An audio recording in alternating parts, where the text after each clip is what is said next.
Yes, sir. All right, Peter McDade, author and scholar and rock and roll star. Welcome to the American Mixtape Class in Cookeville, Tennessee on January the 29th, 2025. You calling in from Georgia, is that right? I am indeed, yes. And you actually have a day job not unlike mine, is that true? I teach college freshmen. I teach history at Clark Atlanta. So I've been teaching the freshmen for 30 years. When did you get into this insanely crazy career of grad general education? 12 years. I'm only 12 years. So like, just a pup. Okay. So I would consider myself to be one of your fans. I'm not sure yet if I'm a super fan, but I've read both of your rock novels and I've listened to some podcasts. I've Googled you a few times, but this is a pretty wild arc that we're talking about. So you were in a touring indie band in the 1980s and 90s. Yes. And this book is not completely based on that, but there are some remnants of that. So let's go there. So when you were their age, you were in a touring rock band? Yes, I graduated high school, and the summer after that, I moved from New Jersey to Atlanta to be a big famous rock star. And why did you pick Georgia as the rock and roll capital of the world? I thought it was Cleveland or Detroit. Why did you, or even Memphis? So. Why Georgia? It's a very easy answer in that one of the guitarists had a sister who lived here. We came down the summer after we graduated. We had a VHS tape, which you can explain to the students later what that is. We had one of those of us playing in somebody's attic. We got booked at the 688 Club in Atlanta for October. So we moved down to play the gig and start our lives. At the time, Atlanta had several clubs you could play every month and an enormous amount of disposable jobs because the economy was booming. And we needed jobs where they would hire 18-year-olds without a college degree just to do whatever. So I worked at a Burger King for 5 years. And we'd go on the road and we'd come home and Burger King would always take me back. And so I would do that. I'm going to come back on Friday and some of these people are not going to be here and they're going to leave me a little note that said, Mr. Smith, I moved to Atlanta to work in the lounge and start a rock and roll band. So you moved to Atlanta because that was where there was the gig. But in the novel, you embellish the Georgia rock scene. I know a lot of us end up in Cookeville, but we dreamed about going to Knoxville. Yep. And wearing the orange, and the Bulldogs are our big rival. So because they don't know, and maybe you know something that I don't know. I mean, I have met Peter Buck, but you probably know some stuff I don't know. Tell them why the protagonist in the book has to go to Athens, Georgia. What was happening in Athens, Georgia in the early to mid 80s? It's hard to really underestimate or overstate how big that first REM record was for a certain demographic. And we were in high school, maybe seniors, I want to say, when that record came out, and it blew our tiny brains. Because the songs were really good, but the music, like the level of musicianship was not unattainable. Like we're not talking Rush or, even Zeppelin with Jimmy Page. Like it's guys, four guys playing in a band, doing stuff that seemed really doable, making a new sound. And that was really exciting. So how long was Uncle Green together? And did you really play in pizza places? I love one of the scenes early in the book. I've read it already, but I picked it up again and I didn't finish my second read through yet. But I immediately was tracking to this scene where you're playing in a pizza place and you're trying to get everybody's attention, but there's all this sports on 10 multi-screen. Yes. So did your band really play in just kind of dives a lot at the beginning? Oh, of course. The diviest dives you can imagine. We played at places. There's a place in Jacksonville, Alabama, the other Jacksonville, where the stools around the bar have animal skins stapled to the top. We opened for Monday Night Football once. We had to be done and off the stage before Monday Night Football came on. So yeah, we started in ninth grade. So the four of us, four guys in ninth grade.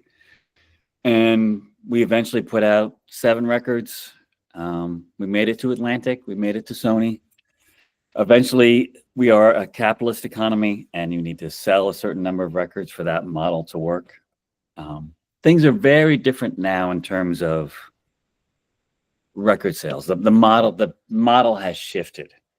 But when we were trying to make it, you had to really get to a major label to have the means of distribution.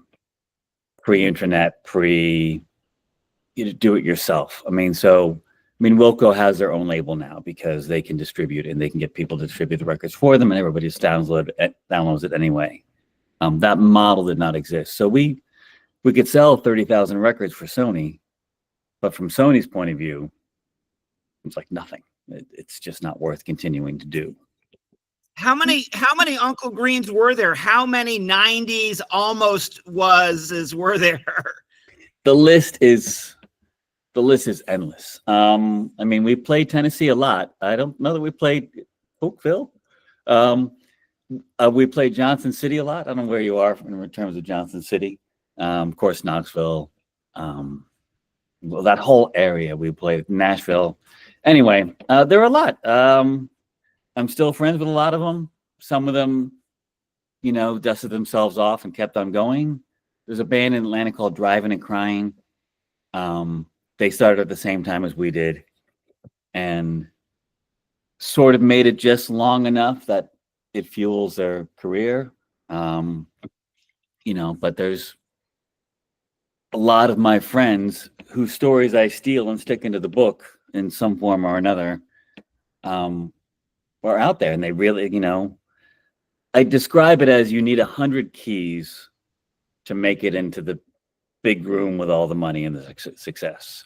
And if you get 99 keys, you're really not that much closer than if you get 59. So, we probably got 96 keys. Like, they got pretty close. And it just never happened. I just read a stunning memoir of another guy, our generation, who's a professor today. He's an English professor like me, but he was in a really great band. I think he was the drummer. He played in a band with Bonnie Prince Billy's brother. There you go.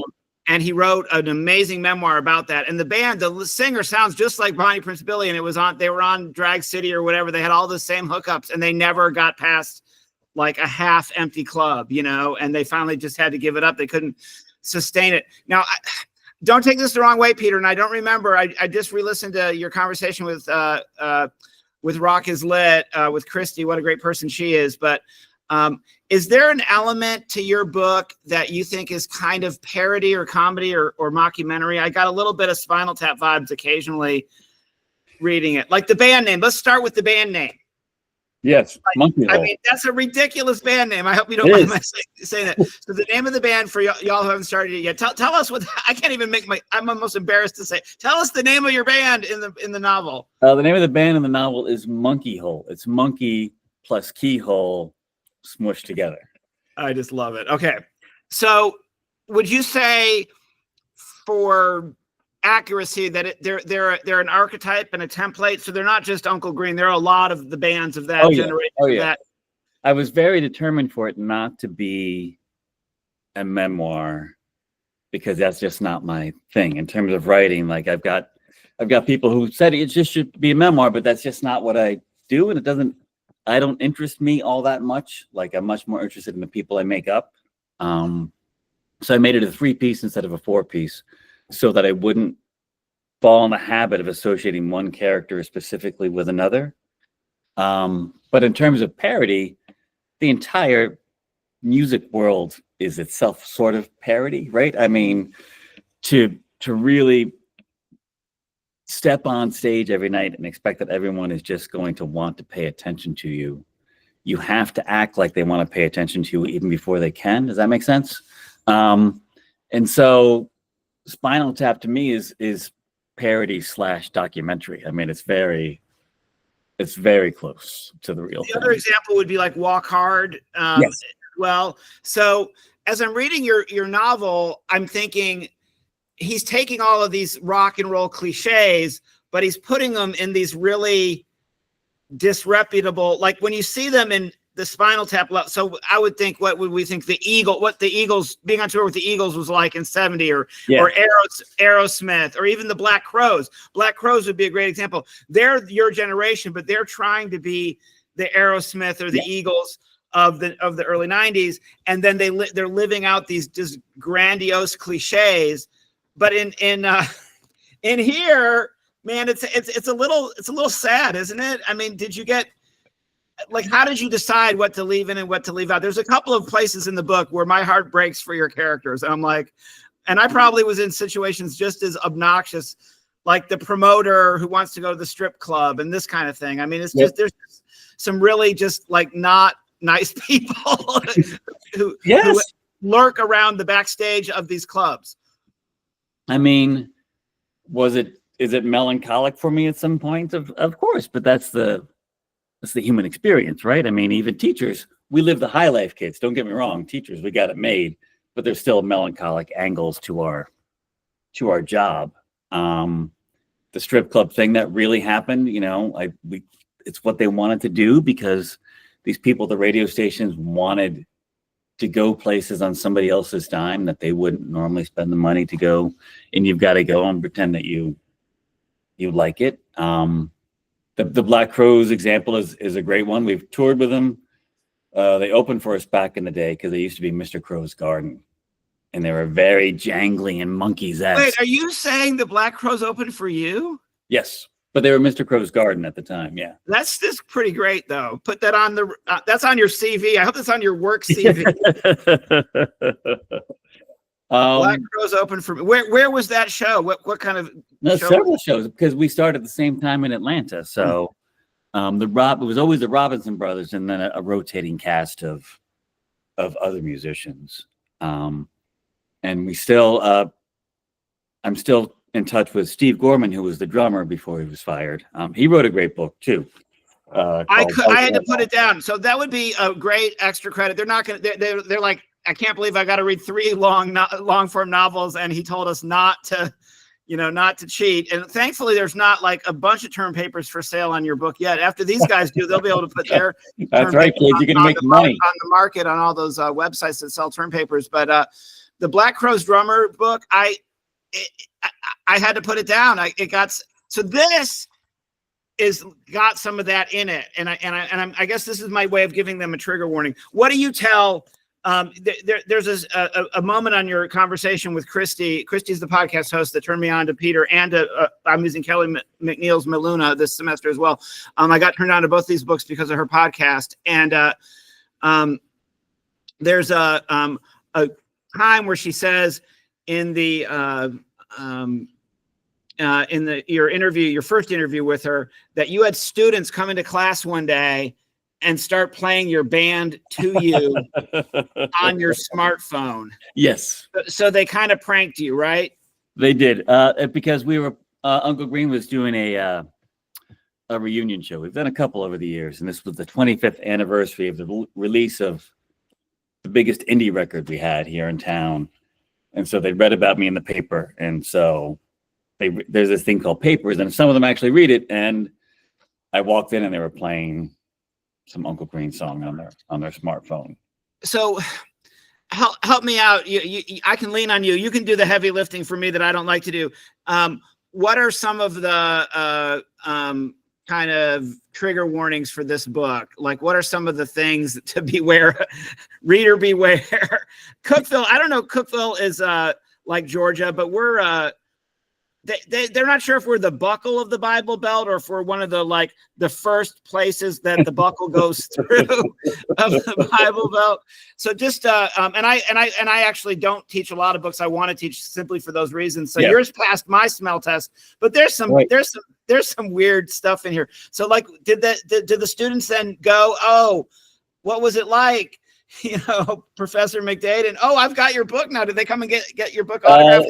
They didn't buy the book, unfortunately, as far as I know. To be honest, they, like my own kids, are just really not that interested. I think I would be interested if my teacher used to be in a band. They end up being not impressed by our bad behavior. We think we were so scandalous and we did these horrible things, and then they're like, they rolled their eyes. They roll their eyes. There's more interesting content on TikTok. Trigger warnings are musicians swear a lot. So get ready for that.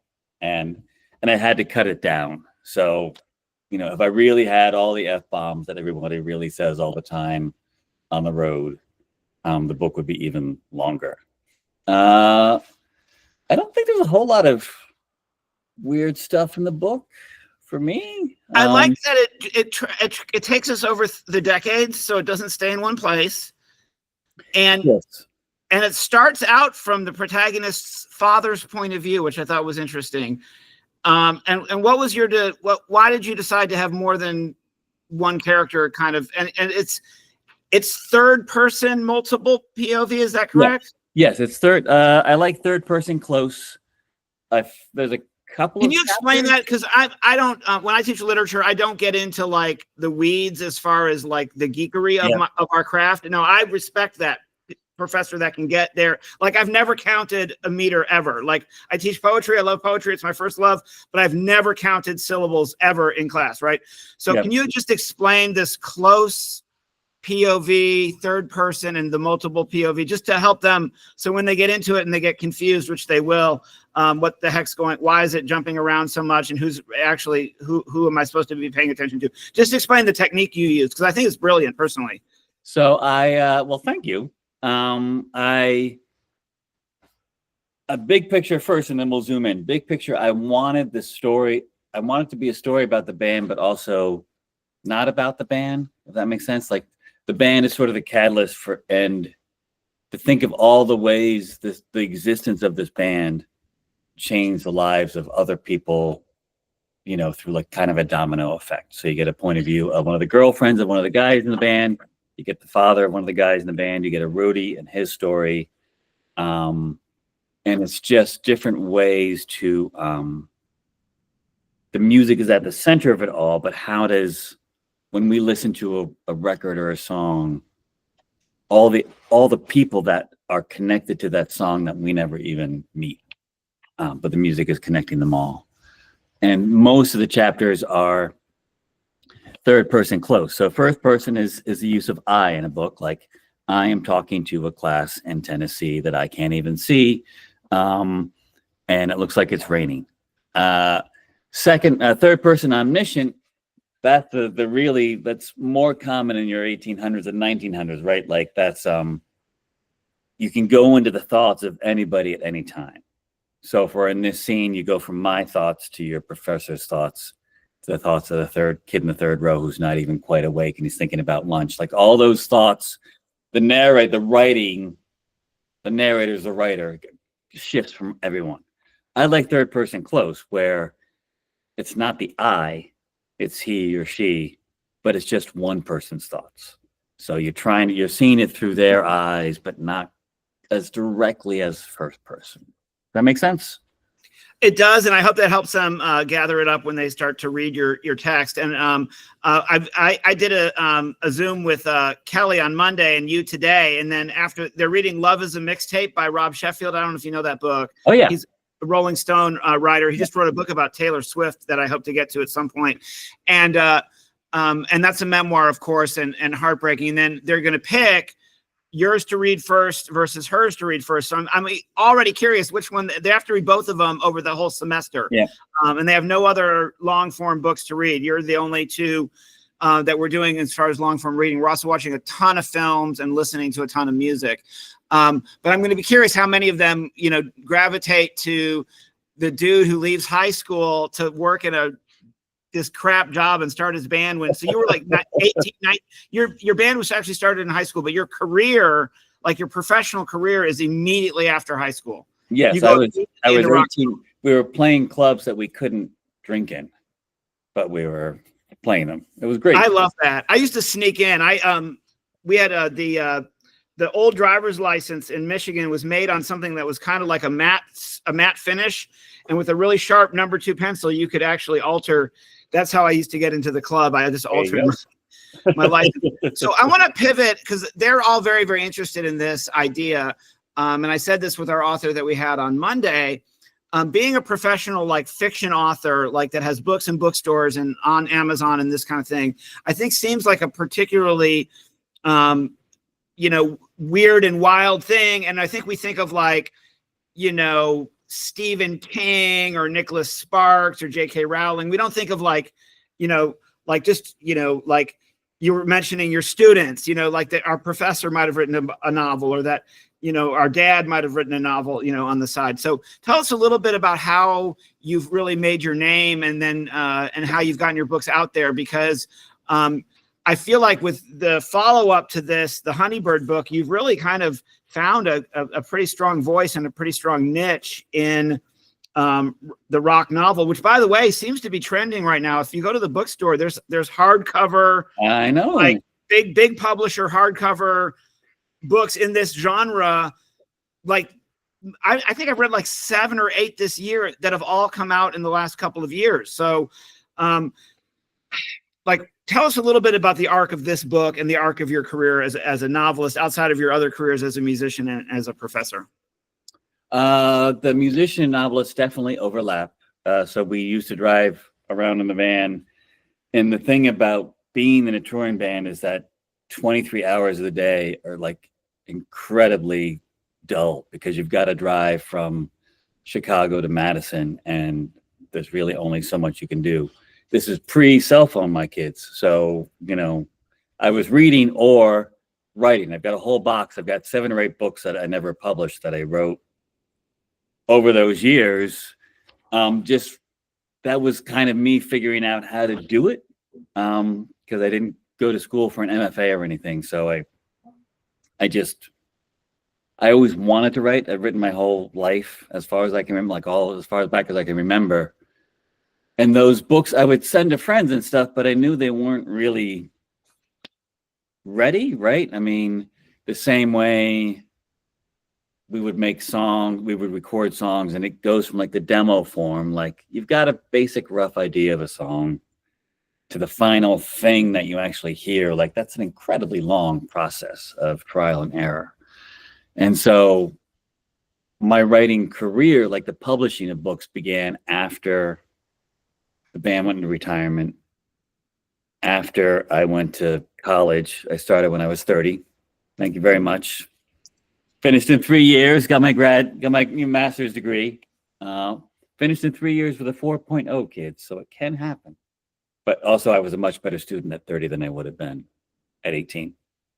And then I knew I wanted to see if I could take the fiction from it's fun and it's rewarding to actually like do the same thing we figured out how to do with music, right? And make it actually something worthy of putting out in the world. And so I started writing this first book. I wrote it completely out of sequence. So I would zoom in on a character and figure out where they fit in the story, and then try to pick. Each chapter is a fairly focused period of time about something that's happening to that character at that specific moment in the larger picture. Here's my cat, of the band's overall story.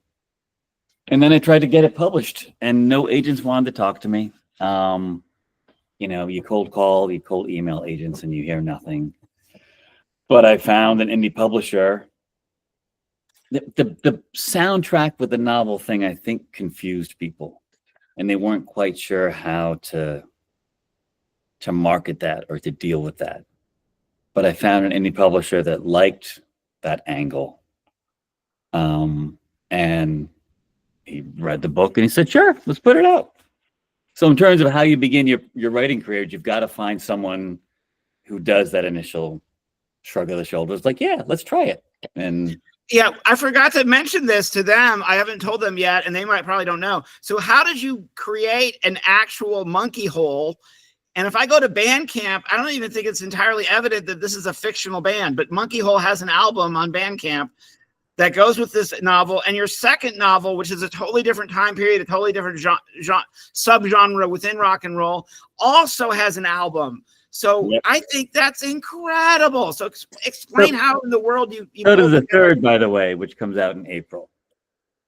Is it another rock book? Yep. Okay. So let's pivot from there to there. First, tell us about the Monkey Hole album on Bandcamp and how that came out into being, and then give us a sneak preview of your third book. So the soundtrack actually has songs by Monkey Hole, but also songs by other bands you read about over the course of the book. And so I was writing the book, and it was getting pretty close, and I suspected that I might actually be able to get it published, or I was going to try to get it published. And there was one song in the book.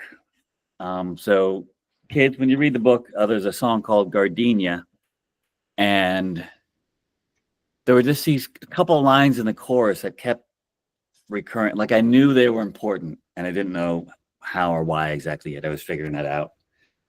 And I thought it would be fun if when people read the book, they could listen to this song, because I knew the song would be important.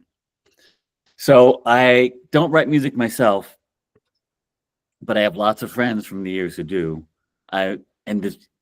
Also, kids, you've always got to have that one friend who will say yes to anything. And so my friend Jeff Jensen, who I've known since third grade and was in the band with me, I just sent him a text and said, so if I asked you to write the music for a fictional band for a novel, none of which may ever actually see the light of day. And 3 seconds later, she's like, yeah, I'm in. So I sent him the words and like the general vibe of what I thought it should sound like. And he sent me a demo, and it was great. And hearing the song helped me actually describe the song in the book. Like they began to feed off each other. And so we recorded it, and it was so fun that I thought, well, I thought of another song. And then the completest of me was like, well, each chapter's got this like different point of view. Each chapter at a different point in time. And each chapter wound up having this one song that was really important for that chapter. So I thought we need to write. We wound up with 14 songs, which is too many. Yes, the whole thing was like, and then hurting musicians is not unlike hurting that cat. It's like it's a mate. Like I don't know how I pulled off, because each song had a different co-writer. Like it was very complicated, but also super satisfying. That in chapter 1, you can hear it's from the father's point of view, and he goes to watch his son play, and he'd never seen his son play in a band. And it's this revelation for the father about what the son, discovering some superpower the son has that the father did not know. And there's this one song that's actually written, directed at the father, being sung by the son. And it's, for me, this big moment in the book, and it kind of sets the whole thing in motion. And you can hit play on Bandcamp or on Spotify and hear hear the song. I did not realize Monkey Hole's also on Spotify. I will be queuing that up. Yeah, well, you got to search for The Weight of Sound. Okay, well, between classes, I'll be queuing that up. There you go.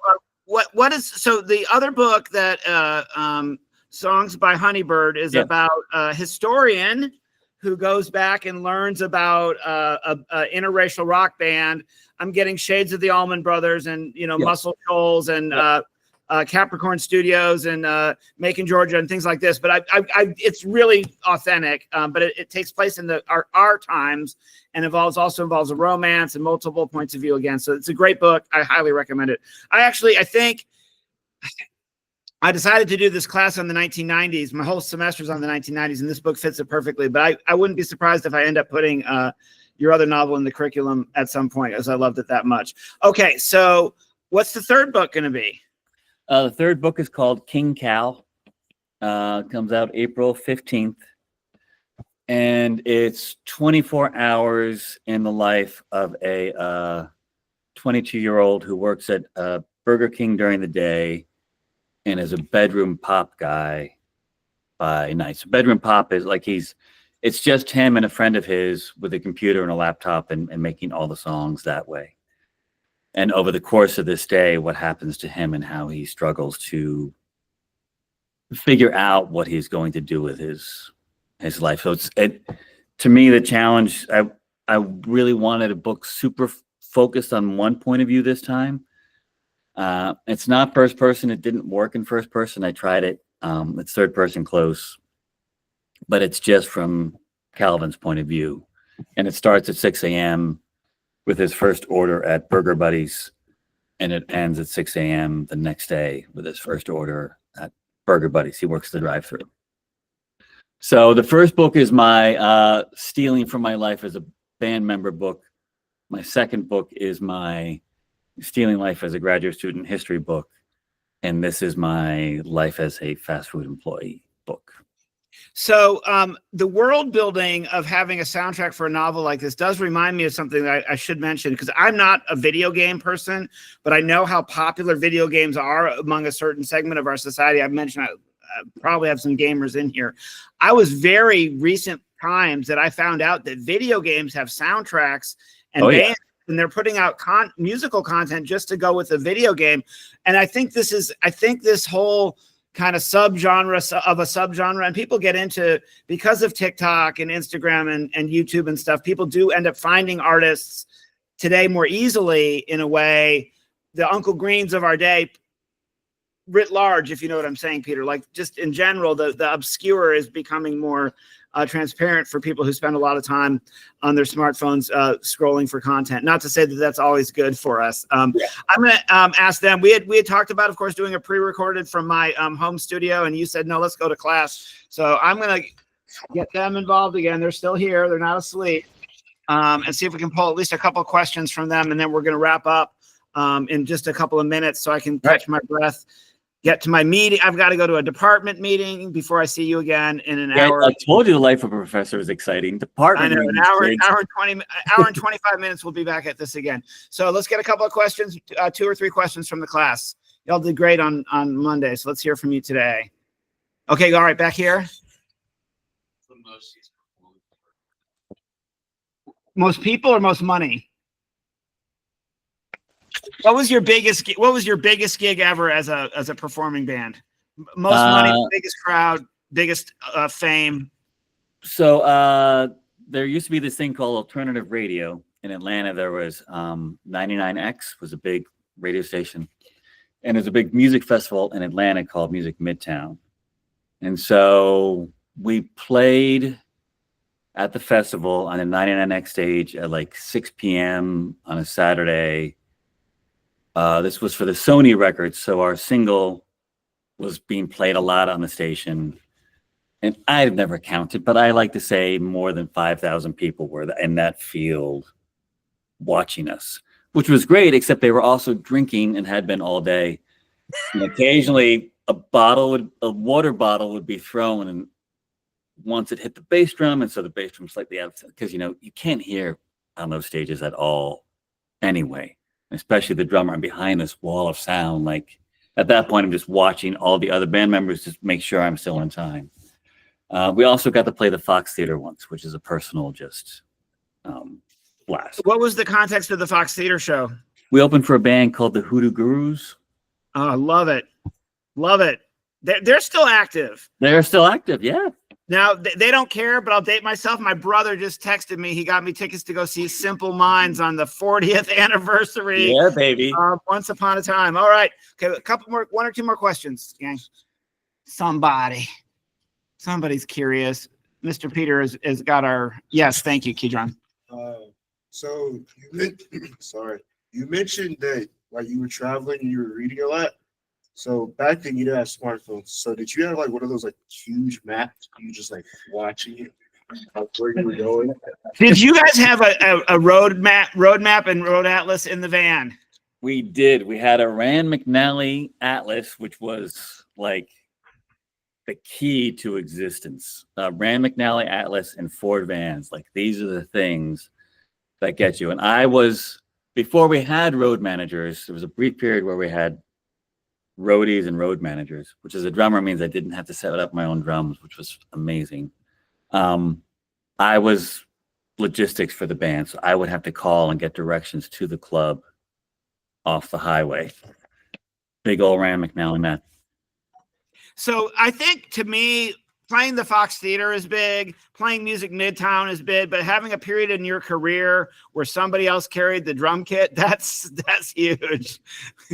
It was a golden period, and we were opening a lot for a guy named Matthew Sweet. And so you're playing like 1,500 seat, 1,000 theaters. So they're very nice. Just 2 bands on the bill. You're opening for them. And I just walk into sound check and it's all just set up. And there's a rug and everything's marked. So it's all set up like perfectly. And you just sit down. So, Peter, I'm so grateful that you came today. I'm going to do this again at 1 o'clock your time. Now, when I did this with Kelly on Monday, all I did in the second interview was keep referring to the first interview, even though I told myself I wasn't going to, because I want to use these later for my radio show or for put on YouTube or whatever. So I'm going to try not to refer to this first class. So when I see you in an hour and a half, let's pretend this never happened and we just met. And we'll keep the 10 a.m. at 10 a.m., but we'll have a different conversation then just for both of our sanity. Peter, I can't wait for them to read the book. Hopefully a couple of them will allow me to send you their papers. I think that will be really spicy and fun. I did that with some other novelists that have visited my class in the past, and they also appreciated seeing what like just regular undergrads thought of their book. So rock on. This has been a blast. I'll see you soon. Right. Take care. All right. Don't run. I got a couple minutes left. Please do not leave.